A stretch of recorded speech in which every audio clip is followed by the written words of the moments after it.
नमस्कार, मैं हूं राहुल गोयल और आप देख रहे हैं हमारा खास शो 5 की आंच। आज सबसे पहले हम आपको खबरें बताने का सिलसिला शुरू करेंगे, लेकिन मेरे साथ है मेरी साथी। बिल्कुल, नमस्कार, मैं हूं आपके साथ अंशिका पाठक और आज सबसे पहले एक ऐसी खबर की बात होगी जिसने प्रशासन में हड़कंप मचा दिया। राजधानी भोपाल में अवैध रूप से संचालित बाल गृह से 26 बच्चियां लापता है। क्या है पूरा मामला, विस्तार से बताएंगे। बात होगी सर्दी के सितम और उस हार्ट अटैक के बढ़ते मामलों की। प्रदेश के 3 शहरों से हार्ट अटैक के अजीबोगरीब मामले सामने आए। इसके अलावा बात करेंगे डी गैंग की। अगर आप ग्वालियर के रहने वाले हैं तो आपको डी गैंग के बारे में जरूर जानना चाहिए। उधर बात सियासत की भी करेंगे। कांग्रेस हार पर मंथन में जुटी हुई है। तो चलिए खबरों का सिलसिला शुरू करते हैं। सबसे पहले बात धर्मांतरण की। धर्मांतरण को लेकर राजधानी भोपाल में एक बड़ा खुलासा हुआ है। अवैध तरीके से संचालित एक बाल गृह से 26 बच्चियां लापता हो गई हैं। बताया जा रहा है कि इस बाल गृह में कुल 68 बच्चियों की एंट्री मिली, लेकिन निरीक्षण के दौरान 41 लड़कियां मिली। क्या है पूरा मामला, रिपोर्ट में देखिए। बाल गृह में कुल ठीक है मैडम। राजधानी भोपाल में बाल गृह को लेकर एक बड़ा खुलासा सामने आया है। परवलिया थाना इलाके में संचालित बाल गृह से 26 बच्चियां लापता बताई जा रही हैं। कहा जा रहा है कि बाल गृह में कुल 68 बच्चियां थीं, लेकिन निरीक्षण के दौरान 41 बच्चियां मिली।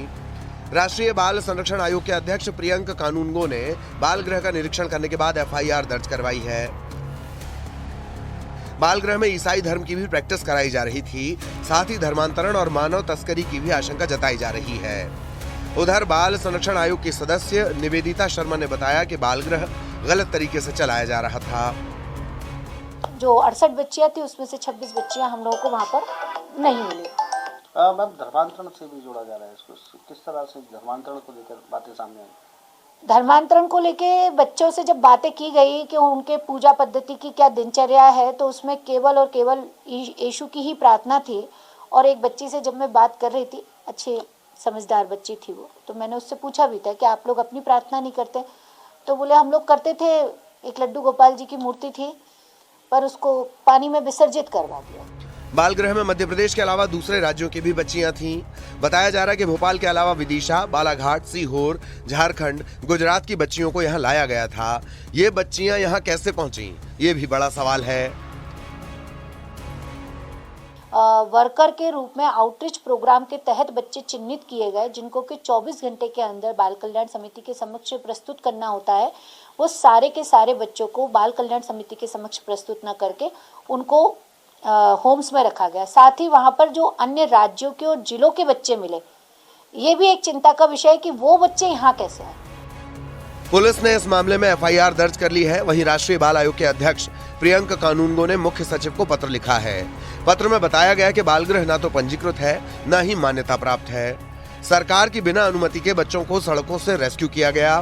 बाल गृह में गुपचुप ढंग से बच्चियों को रखकर उनसे ईसाई धर्म की प्रैक्टिस करवाई जा रही थी। Bureau report, news 18।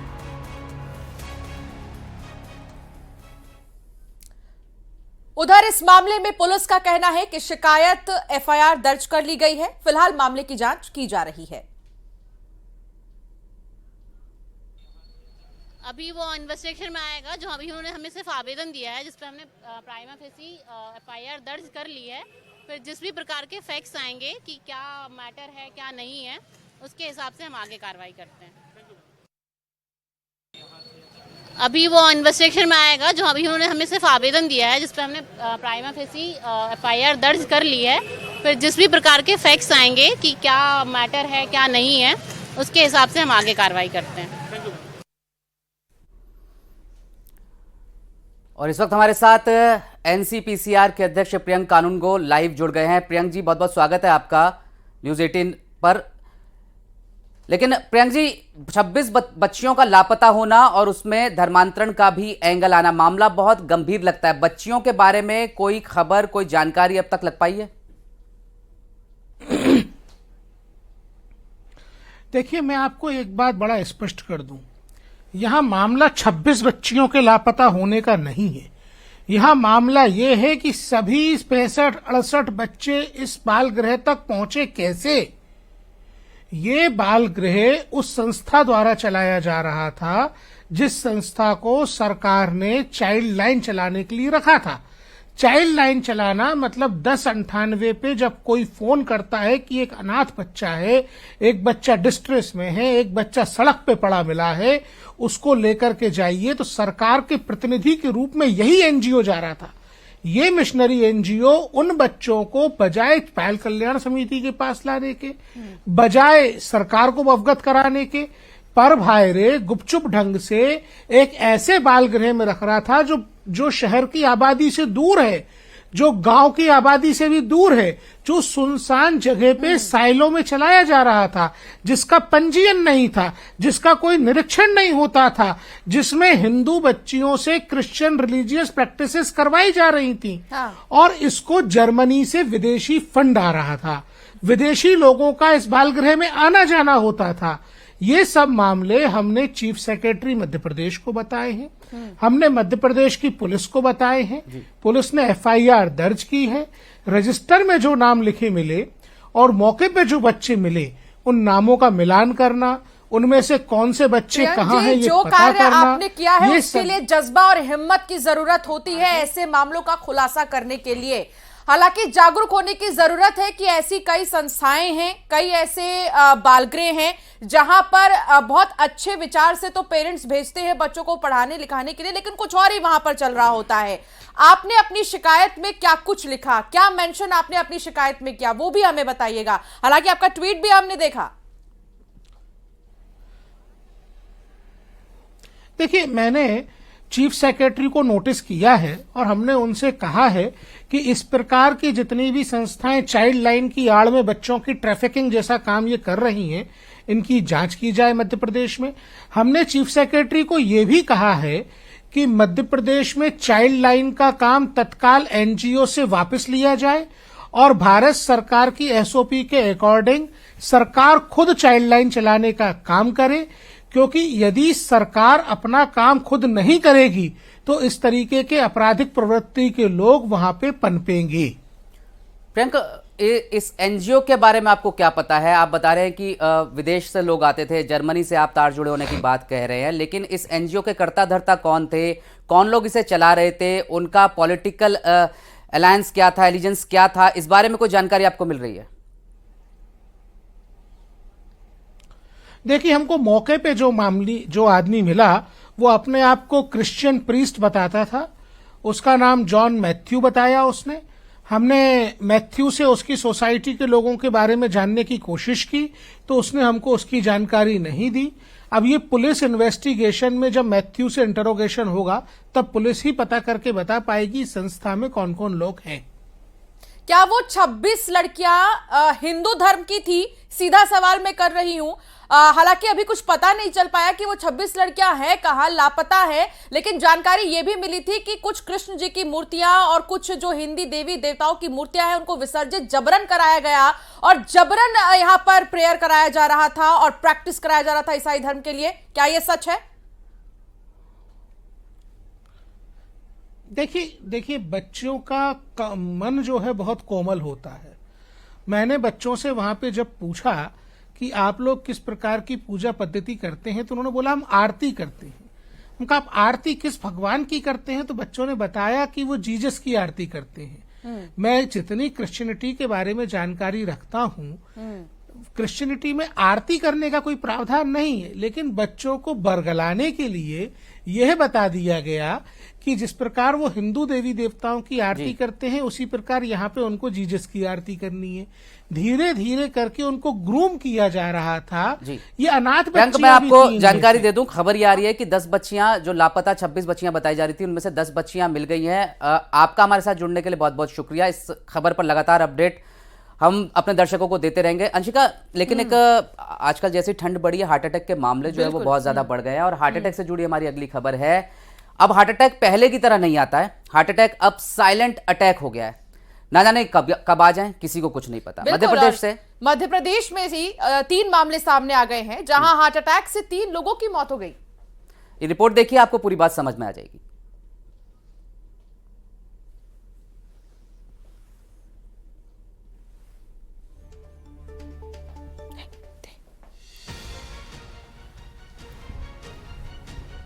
तो ये 3 तस्वीरें आप देख रहे हैं, भोपाल, इंदौर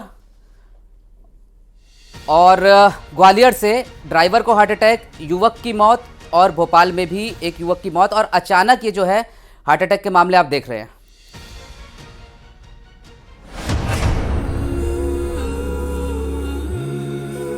मौत कब और कहां आ जाए कुछ नहीं पता।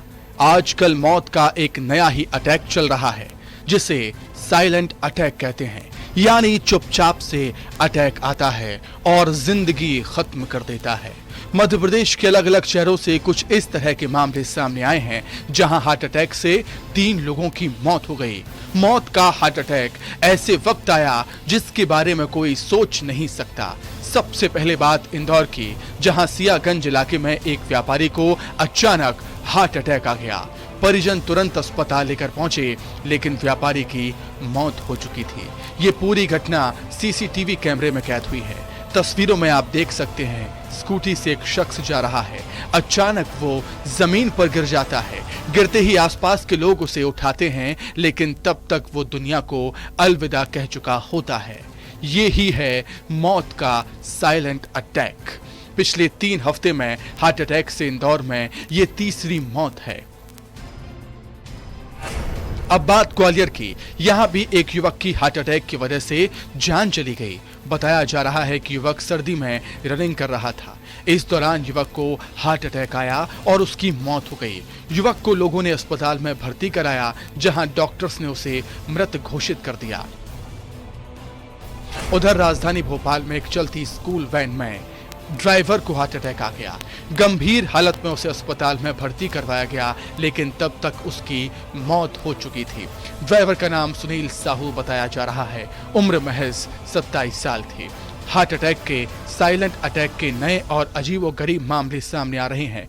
मौत का ये अटैक ना जाने किस वक्त आ जाए, किसी को नहीं पता। इस तरह के मामले आए दिन सामने आ रहे हैं। Bureau report, news 18। वंशिका, अपनी दिल की सेहत का ख्याल सर्दियों में खासकर रखना बहुत जरूरी होता है। हालांकि मामले हर मौसम में सामने आ रहे हैं, लेकिन सर्दियों में आपके हृदय की मांसपेशियां जो है वो सिकुड़ भी जाती है और कई बार जब आप प्रॉपर डाइट नहीं लेते हैं, एक्सरसाइज नहीं करते हैं, तो इस तरह के मामले देखने में आते हैं। बिल्कुल। और अब बात होगी, प्रचंड है ठंड। जी हाँ, मध्य प्रदेश में ठंड का प्रचंड अवतार देखने को मिल रहा है। प्रदेश के अलग अलग शहरों में सर्दी और कोहरे से लोग परेशान हैं। टीकमगढ़ में सर्दी का सितम कम होने का नाम नहीं ले रहा। हर दिन बढ़ती सर्दी के बीच कड़कड़ाती ठंड और कोहरे ने यहां के लोगों का जीवन अस्त व्यस्त कर दिया है। वहीं अचानक हुई हल्की बारिश ने लोगों की परेशानियां और बढ़ा दी है। बता दें कि शीतलहर की वजह से हर दिन यहां का तापमान गिरता जा रहा है। तो लगातार तापमान में गिरावट दर्ज की जा रही है और 8 दिनों से घना कोहरा छाया हुआ है। विजिबिलिटी कम है। बारिश ने और भी ज्यादा मौसम को सर्द कर दिया है। ठंडी हवाएं चल रही हैं और ठंड बहुत ज्यादा बढ़ चुकी है।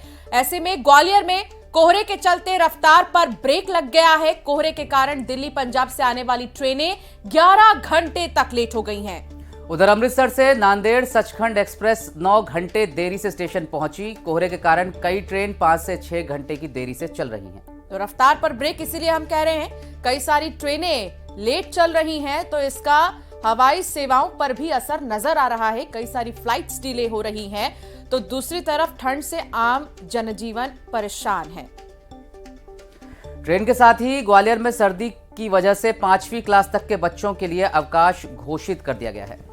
कड़ाके की सर्दी को देखते हुए कलेक्टर अक्षय कुमार ने आदेश जारी किए हैं। पिछले कुछ दिन से ग्वालियर में सर्दी का सितम लगातार बढ़ रहा है, जिसकी वजह से लोग परेशान हैं। ठंड के प्रचंड रूप को देखते हुए 5वीं तक के स्कूलों में अवकाश घोषित कर दिया गया है। यानी कि छुट्टी अब स्कूलों की 5वीं तक के बच्चों के लिए उन्हें ज्यादा परेशानी ना हो, वो बीमार ना हो जाएं, इस चीज को ध्यान में रखते हुए, क्योंकि पारा गिर रहा है।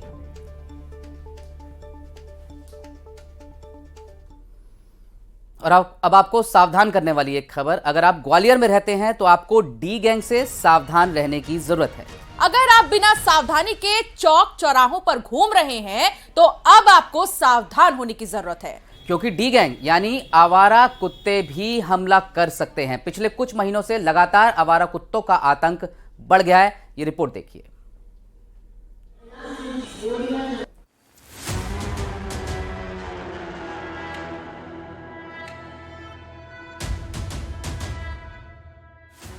ग्वालियर में आजकल डी गैंग का आतंक देखने को मिल रहा है। इस डी गैंग ने लोगों का आना जाना मुश्किल कर दिया है। न जाने किस चौक चौराहे पर ये डी गैंग उन पर हमला कर दे। हम बात कर रहे हैं आवारा कुत्तों की। इन दिनों आवारा कुत्ते लोगों को लगातार शिकार बना रही हैं। ग्वालियर शहर के 3 इलाकों में कुत्तों का आतंक देखने को मिला है। पिछले 24 घंटे में शहर के 76 लोगों को कुत्तों ने अपना शिकार बनाया। डीडी नगर, कुंज विहार और महाराजपुर में ही करीब 42 लोगों को कुत्तों ने हमला किया। हर दिन आवारा कुत्तों का आतंक बढ़ रहा है। अभी कुछ दिन पहले की बात है जब गिरवई इलाके में घर के बाहर खेल रहे 11 साल के एक बच्चे पर कुत्तों ने हमला कर दिया था। बच्चे, बूढ़े, जवान, हर किसी को डी गैंग अपना शिकार बना रही है। चलिए आपको बताते हैं किस तरह जिले में डी गैंग का आतंक है। ग्वालियर जिले में 50,000 से ज्यादा कुत्ते। दिसंबर महीने में 10,000 से ज्यादा लोगों पर हमला। हर दिन निगम के पास पहुंच रही 15 शिकायतें। कुत्तों को पकड़ने के लिए कंपनी को दिया ठेका। 30 लाख रुपए में दिया गया कंपनी को ठेका। अब तक आवारा कुत्तों पर नहीं लगी लगाम। ग्वालियर में आवारा कुत्तों का आतंक किस कदर है, इसके आंकड़े जानकर हर कोई हैरान रह जाएगा। ग्वालियर में साल 2023 में 80,000 से ज़्यादा लोगों को 365 दिन में आवारा डॉग ने अपना शिकार बनाया था, जबकि अकेले दिसंबर महीने में 12,500 से लोगों को कुत्तों ने काटा था। कल 24 घंटे के अंदर फिर से 78 लोगों को आवारा कुत्तों ने अपना शिकार बनाया है। आलम यह है कि ग्वालियर के हर गली, मोहल्ले, चौक चौराहे पर लोगों को आवारा कुत्तों के आतंक से जूझना पड़ता है। आवारा कुत्तों का आतंक जारी है। उधर प्रशासन की ओर से आवारा कुत्तों को पकड़ने के लिए ठेका भी दिया गया है, लेकिन इसका ज्यादा कुछ असर नहीं दिख रहा। जिले में 50 से ज्यादा कुत्ते हैं जिनको पकड़ना मुश्किल लग रहा है। फिलहाल प्रशासन को इस पर सख्त एक्शन लेने की जरूरत है। डॉग बाइट्स के जो आंकड़े बढ़ रहे हैं उसकी स्थितियां बहुत भयावह है। लोगों को इन आवारा कुत्तों से इतना खौफ है कि घरों से बाहर बच्चों को नहीं निकलने दिया जा रहा है। प्रशासन कहीं ना कहीं इसमें लापरवाह नज़र आ रहा है। कई अस्पतालों में अगर देखें, छोटे अस्पतालों में, तो वक्त पर रेबीज के इंजेक्शन नहीं मिल पा रहे हैं। क्या सरकार इन बढ़ते हुए आंकड़ों पर ध्यान देने के लिए ग्वालियर नगर निगम को कहेगी? अब देखना यही होगा कि आखिरकार इन आवारा कुत्तों के शिकार होते लोगों को किस तरह से बचाया जाता है। सुशील कौशिक, न्यूज़ 18, ग्वालियर। तो हमारे रिपोर्टर आपको बता रहे थे कि रेबीज के टीके भी कम हैं और हर साल भारत में रेबीज की वजह से आज भी 20,000 लोगों की मौत होती है। चलिए आगे बढ़ेंगे और बात करेंगे कांग्रेस में मंथन की, जहां लोकसभा चुनाव के लिए कांग्रेस में मंथन का दौर शुरू हो गया है।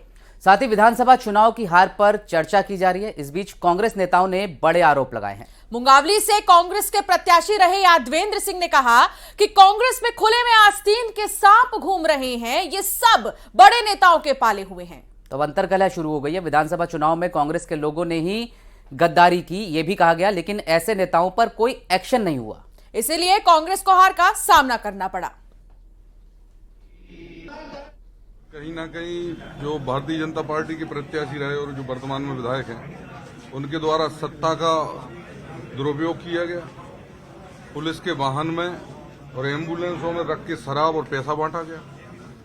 इसके साथ साथ तमाम प्रकार के ऐसे कारण थे जिनसे हम लोग चुनाव हार गए। कहीं ना कहीं आस्तीन के सांप हैं और कांग्रेस में क्या पाल रखे हैं। जो व्यक्ति यदि कांग्रेस में रह के कांग्रेस को नुकसान पहुंचा रहा है तो मैं नहीं समझता कि वो कांग्रेस का नहीं। ऐसा कुछ नहीं है कि बड़े नेताओं का उनको संरक्षण है।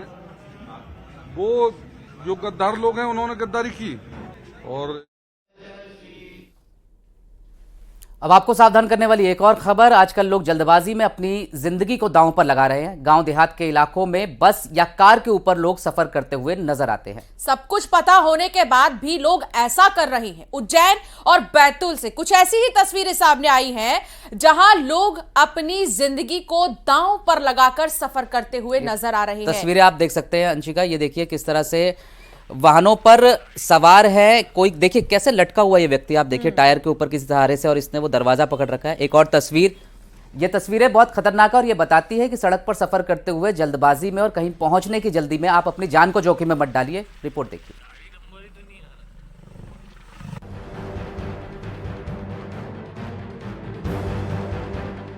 सफर बेहद जोखिम भरा है, लेकिन घर पहुंचने की जल्दी है। कहीं ये जल्दी जिंदगी पर भारी न पड़ जाए। तस्वीरें बैतूल की हैं, जहां एक वाहन के ऊपर बैठकर लोग सफर करते हुए नजर आए। अगर कोई अनहोनी हो गई तो जिम्मेदार कौन, खुद या वाहन मालिक? लेकिन जरा सोचिए, इस तरह की जल्दबाजी क्यों? क्या जिंदगी सस्ती है या फिर से घर पहुँचने की जल्दबाजी? सवाल कई सारे हैं और इसका जवाब भी लोगों के पास है। उधर प्रशासन भी इस तरह के मामलों में कार्रवाई नहीं करता, जिसके कारण वाहन चालक अपनी मनमानी करते हैं और नतीजा होता है दुर्घटना। अब उज्जैन की ये जो तस्वीरें हैं देख लीजिए। यहाँ लोग जान जोखिम में डालकर सफर करते हुए दिख रहे हैं। एक शख्स कार के ऊपर बैठा है और गाड़ी रोड पर दौड़ रही है। अगर ऐसे में कुछ हो जाता तो जिम्मेदार कौन? तस्वीरें सोशल मीडिया पर वायरल हुई तो प्रशासन की नींद खुली। बताया जा रहा है कि पुलिस की ओर से कार्रवाई की गई। वाहन चालक का कहना था कि गाड़ी में जगह नहीं होने के कारण ऐसा किया। ये तो सबको पता है, लेकिन ऐसा करने की जरूरत क्या थी? एक गलती किसी की जिंदगी पर भारी पड़ सकती है, फिर उसके बाद जो होगा सबको पता है। तस्वीरें वायरल हुई तो पुलिस ने चालान काट अपना काम कर दिया, लेकिन चालान मात्र काटने से काम नहीं चलेगा। इस तरह के वाहन चालकों पर हर दिन नजर रखने की जरूरत है। गुना में बस में आगजनी कांड के बाद कुछ दिन तक पुलिस और प्रशासन ने सख्ती दिखाई, लेकिन अब फिर से सब ठंडे बस्ते में दिख रहा है। Bureau report, news 18। तो देखिए, सावधानी बहुत ज्यादा जरूरी है, बल्कि जान को हथेली पर रखकर ऐसे सफर बिल्कुल भी मत कीजिएगा। 5 की आंच में फिलहाल इतना ही, लेकिन देश, राज्य और अपने जिलों की तमाम खबरें जानने के लिए आप देखते रहिए न्यूज़ 18 मध्य प्रदेश छत्तीसगढ़।